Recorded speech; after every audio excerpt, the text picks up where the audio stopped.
Bienvenidos a nuestra Iglesia Cristiana Presbiteriana San Marcos, un lugar donde la fe se convierte en comunidad y la comunidad se convierte en familia. Edificando con sana doctrina, donde compartimos la palabra de manera clara y transformadora. Ministrados por el Espíritu Santo. A través de la alabanza y adoración, preparamos a la esposa de Cristo para recibir la palabra de Dios. La misma siempre pretende confrontar nuestra vida versus la Escritura. Viviendo el amor de Cristo. Explora nuestro ministerio de matrimonios, donde cada encuentro es una oportunidad única para profundizar la conexión, aprender y juntos crecer en el amor de Cristo. Cada mes, nos reunimos con la convicción de que matrimonios saludables son un pilar esencial. Sabemos que, para nuestra iglesia, son más que uniones, son un reflejo vivo de una comunidad que busca continuamente a Cristo. Descubre el vínculo especial entre las mujeres de nuestra iglesia en nuestras reuniones mensuales, donde exploramos juntas la riqueza de la Escritura. En este hermoso tiempo, vivimos la fe, nutriéndonos mutuamente con la riqueza de la palabra de Dios. Cuidando de las familias. En nuestra iglesia, nos preocupamos por cada familia. Los niños tienen su tiempo especial. Cada risa es un aprendizaje, cada juego es una lección, cada momento, una conexión con la verdad eterna. Perseverando en la fe. Miércoles de oración a las 7 de la tarde. Grupo de hogar los viernes a las 8 de la noche. Escuela de formación cristiana los domingos a las 9:30 de la mañana. Y nuestro culto dominical a las 10:45. Cada encuentro es una oportunidad para crecer en comunidad y profundizar en la fe. En cada rincón de nuestra comunidad, encontrarás amor, crecimiento y un camino hacia Cristo. Haz de nuestra iglesia tu hogar. Les esperamos con los brazos abiertos, listos para compartir, aprender y crecer juntos en la gracia de nuestro Señor. Quiero comenzar este mensaje que es yo diría, muy revelador. Es la tentación de Jesús. Y vamos a abrir en Lucas el capítulo 4, versículos del 1 al 13. Y ¿quién ha leído alguna vez la tentación de Jesús? Yo creo que la mayoría, ¿no es cierto? Pero vamos a aprender cosas que tal vez yo no veía tampoco. Y quisiera que ustedes se enfoquen cada vez que veamos algo que el Señor nos dice en su propia vida, ¿no es cierto? Y quiero leer todo el pasaje completo, que es Lucas 14, del 1 al 13, y luego vamos a ir Lucas 4, del 1 al 13. Gracias por corregirme. Voy a leer, ¿sí? Jesús, lleno del Espíritu Santo, volvió del Jordán y fue llevado por el Espíritu al desierto. Por 40 días y era tentado por el diablo, y no comió nada en aquellos días, pasados los cuales tuvo hambre. Entonces el diablo le dijo: si eres hijo de Dios, di a esta piedra que se convierta en pan. Jesús respondiéndolo dijo: escrito está, no solo de pan vivirá el hombre, sino de toda palabra de Dios. Y le llevó al diablo a un alto monte y le mostró en un momento todos los reinos de la tierra. Y le dijo al diablo: a ti te daré toda esta potestad y la gloria de ellos, porque a mí me ha sido entregada y a quien quiero la doy.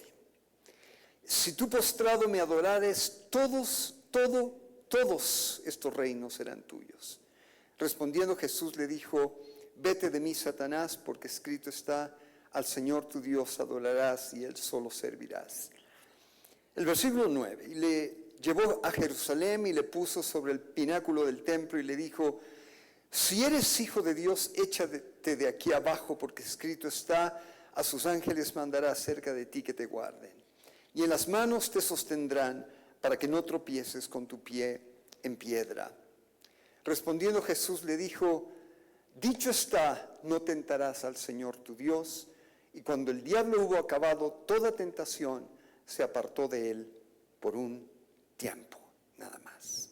Señor, gracias por tu palabra y gracias por lo que tú vas a hablar. Te adoramos porque eres Señor, Rey, eres nuestro Padre, pero por encima de eso, eres nuestro Dios. Gracias, Señor, en el nombre de Jesús. Amén. Tomen asiento. A ver, quiero solo leer una parte de Mateo, que describe lo mismo. No abran su Biblia, nos vamos a quedar en Lucas. Pero en Mateo añade algo que no está en Lucas. Y el versículo 1 dice, entonces Jesús fue llevado por el Espíritu al desierto para ser tentado por el diablo. En Lucas dice, esto es Mateo 4:1, y en Lucas dice, Jesús, lleno del Espíritu Santo, volvió del Jordán y fue llevado por el Espíritu al desierto. Pero en Mateo añade, fue llevado al desierto para ser tentado. ¿Ok? Y yo quiero comenzar este mensaje diciendo algo que es importante. ¿Qué es la tentación? Porque Jesús fue llevado al desierto para ser tentado. Él no fue al desierto, fue llevado al desierto. ¿Ok? Esto debemos tenerlo claro. ¿Por qué ayunó 40 días y 40 noches? Porque en el desierto no hay que comer, ¿no es cierto? Entonces, descartemos el hecho de que Jesús ayunó para. No, Jesús fue llevado al desierto por el Espíritu de Dios, no sé cómo, no es materia de, pero fue llevado, ¿no es cierto? Él no fue solo, fue llevado. Y fue llevado para ser tentado. Ahora bien, todos somos tentados, ¿no es cierto? Pero vamos a entender por qué. Yo decía, a ver, ¿por qué Jesús fue tentado? ¿El diablo sabía que iba a caer? De hecho, sabía quién era, ¿no es cierto? Pero ¿por qué está escrito la tentación de Jesús? ¿No es cierto? Nunca cayó. La palabra del Señor dice que Jesús fue tentado en todo, pero sin pecado. Pero esta parte está para mostrarnos algo, ¿no es cierto? No solamente es una historia, porque generalmente lo que sacamos de esto es que podemos rechazar al diablo citando la palabra, ¿no es cierto? Y cuando viene una palabra del diablo, citamos otra palabra. Recuerden que el diablo usó la misma palabra escrita, no usó otra, usó la palabra escrita. Lo cual quiere decir que se puede tergiversar la palabra que está escrita, sin un contexto correcto. Pero hay algo que es importante. La tentación tiene que ver con una propuesta, ¿no es cierto?, que parecería legítima, pero está fuera de quién es Dios. Por favor, escuchen esto. ¿De dónde viene esa propuesta? Obviamente, en este caso, del diablo. En nuestro caso, también de nuestra naturaleza y del mundo. Es una propuesta que se va en contra de la palabra, que se va en contra de quién es Dios y del propósito de Dios para nuestra vida. Entonces, esto es importante. O sea, y recuerden, el diablo citó la misma palabra de Dios. Es como cuando yo cito una palabra para mi propio beneficio, ¿no es cierto? Para salirme con la mía, ¿no? Y está escrito. Pero recuerden algo, todo lo que Dios hace para quienes son suyos tiene un plan y un propósito. La tentación, la prueba, tiene que ver con sacar algo que yo no sabía que estaba ahí, pero que está, ¿no es cierto? En el caso de Jesús no había nada, porque Él no tenía, aunque era 100% humano, no tenía una naturaleza de pecado, ¿no es cierto? Porque nació del Espíritu Santo, no de una unión de un hombre y una mujer. Entonces, recuerden algo que es importante. ¿Dónde fue tentado Jesús? En el desierto. Pero hay algo que obviamos, ¿no es cierto?, cuando leemos este versículo, ¿sí? Y vamos a ir viendo algo que pasamos por alto. Porque Jesús dice que fue tentado, pero, ¿no es cierto?, el versículo 1, recuerda esto, el versículo 1 dice, Jesús, lleno del Espíritu Santo, volvió del Jordán. Porque en el Jordán fue bautizado y descendió el Espíritu como paloma. Estaba lleno del Espíritu cuando fue llevado al desierto. O sea, él simplemente estaba lleno del Espíritu. ¿No es cierto? Entonces, cuando más somos tentados, no es cuando las cosas van bien, es cuando las cosas van mal. ¿Por qué? Porque se despierta algo en mí, ¿no es cierto? Cuando alguien se va, cuando las cosas no salen bien, cuando alguien no nos respeta, cuando alguien no nos ama, somos tentados. ¿Por qué? Porque naturalmente, inconscientemente, nuestra naturaleza demanda algo. Y toda la tentación de Jesús giraba alrededor de simplemente satisfacer una necesidad humana. Poder, cuidar el cuerpo, ¿no es cierto?, tentar a Dios, y vamos a ir viendo qué. Pero recuerda algo, la tentación sucede en el desierto. ¿Sí? Cuando te rechazan, cuando no te aman, cuando te hieren, ¿no es cierto? Y sabemos que la tentación no proviene de Dios, pero son nuestras pasiones o nuestra naturaleza. Ahora, solo para que tengan claro, antes de entrar en materia, claro, yo consulté en Google, ¿no es cierto?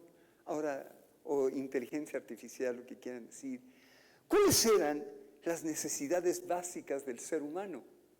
¿No es cierto? ¿Cuáles son? Ahora, hay algunas, solamente escuchen, no voy a predicar de esas necesidades, pero quiero que vean ustedes en su contexto, en lo que sienten, en cómo viven, en sus relaciones.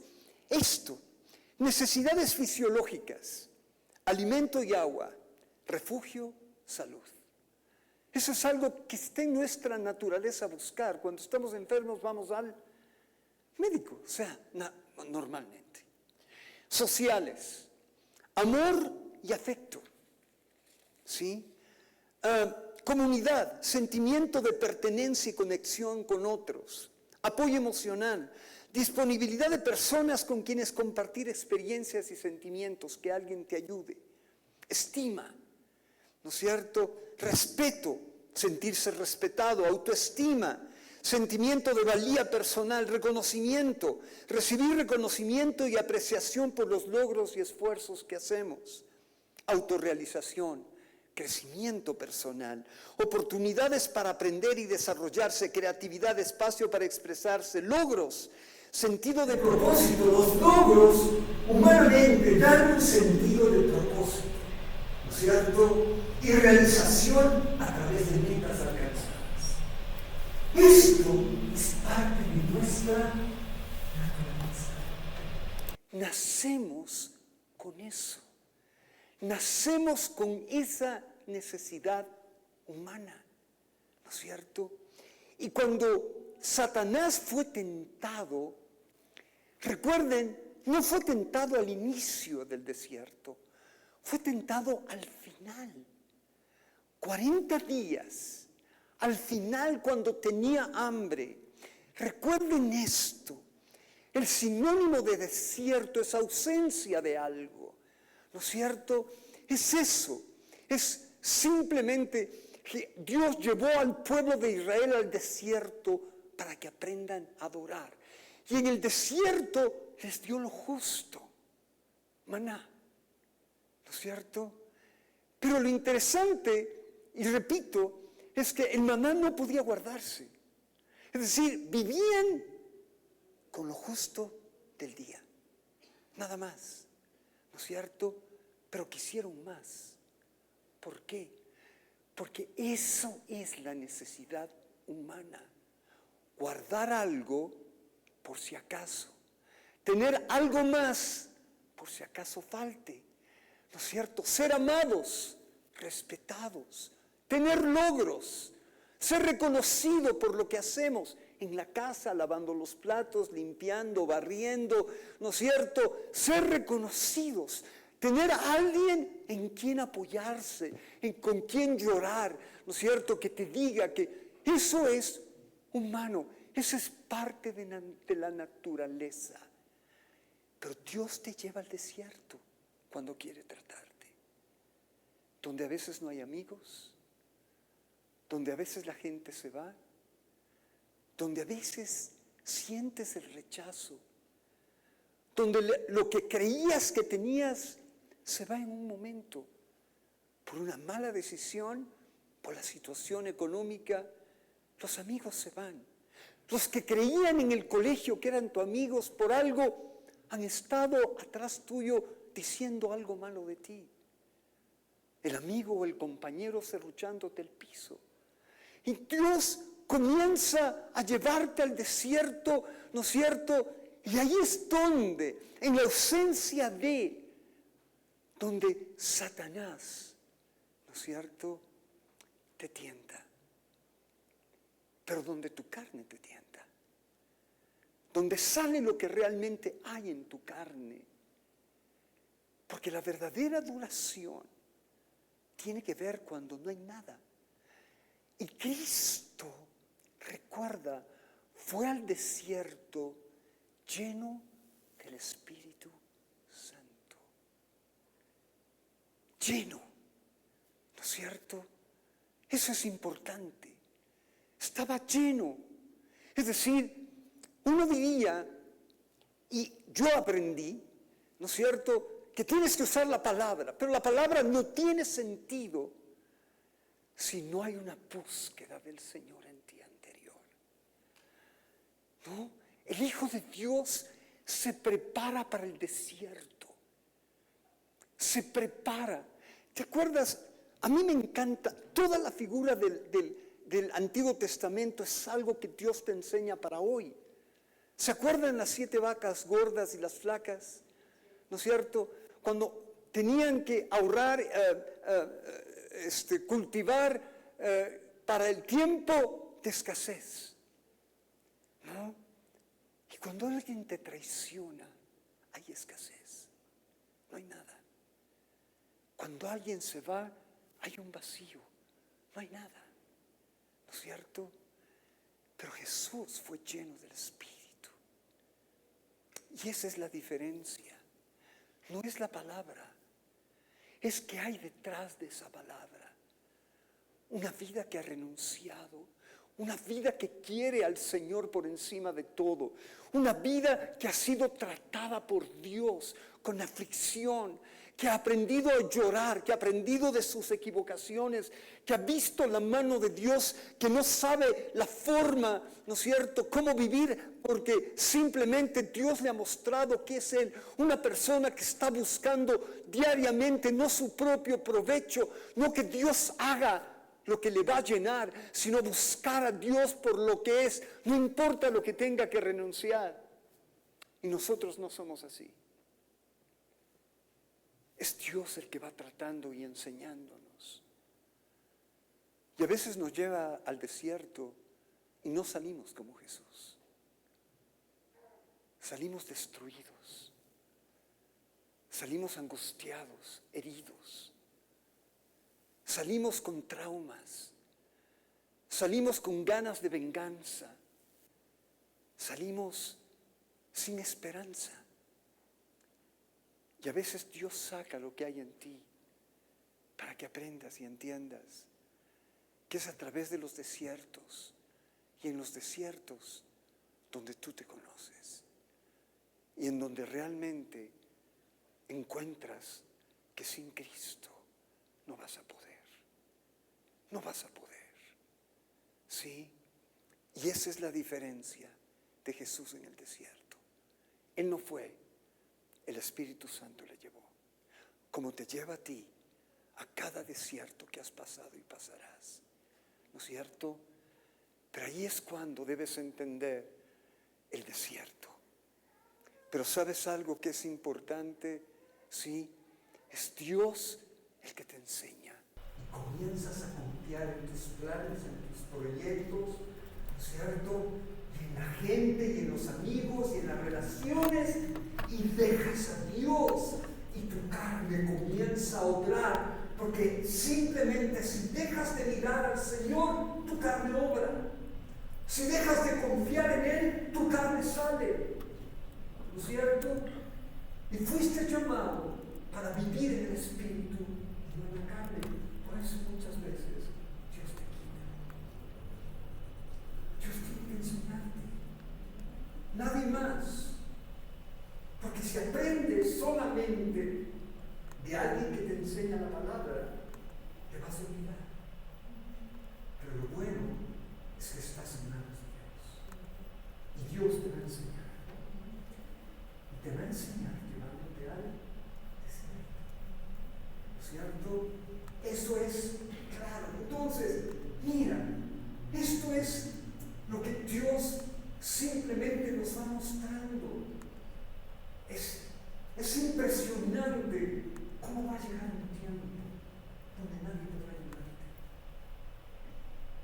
Porque no habrá, ¿no es cierto? Donde te pedirán la vida de tus hijos.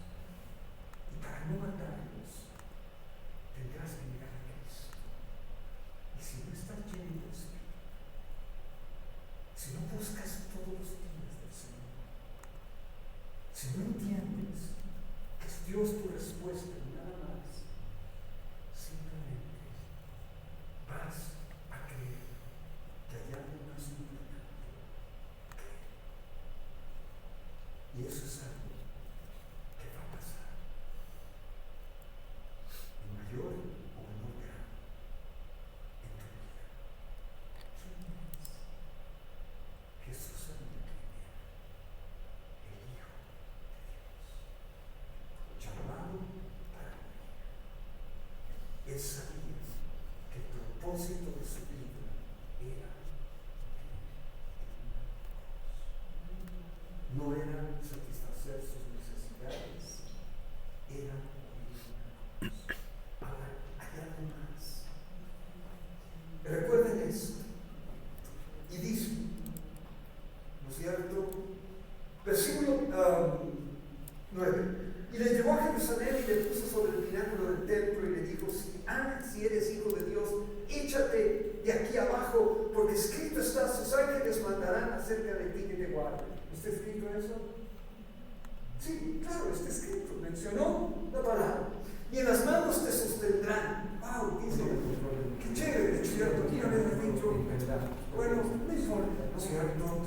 No podemos darle y decirle: ok, ahora sí te entrego. Nada, o sea, Él es Dios, Él sabe cuando toca, Él sabe cuando quebranta, cuando endurece, cuando te lleva al punto de ya no poder más. Él es Dios por encima de ser Padre. Escucha esto, ¿no es cierto?